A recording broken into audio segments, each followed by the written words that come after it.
sa wakas, nakagawa din ng trending Dubai chocolate. So, ang ginamit ko lang dito, dark chocolate, pistachio, at miswa, take note. Siyempre, may pa-design na food color na gold. Disclaimer lang guys, ito ay gawa ko lang at sarili kong version kasi miswa lang gagamitin natin instead of canafe. So, ayun na nga, ininit ko lang sa microwave yung chocolate, dark chocolate ang ginamit natin. At syempre, nilagay na natin sa ating silicone molder. Ayan, pinintay-pantay lang natin at itinaktak natin para yung loob ay malagyan din.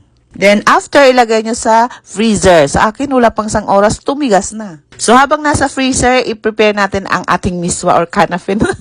Yun, kunwaring kanafe. Joke lang. So, ayan, ito toast natin with butter at yun ilalagyan natin ng pistachio. I-toast nyo lang hanggang golden brown. So, ang ginamit ko dito, ito lang yung pinaglulutuan ng pancake. So, ready na. Lagyan na natin ng pistachio. Yung pistachio galing sa ref.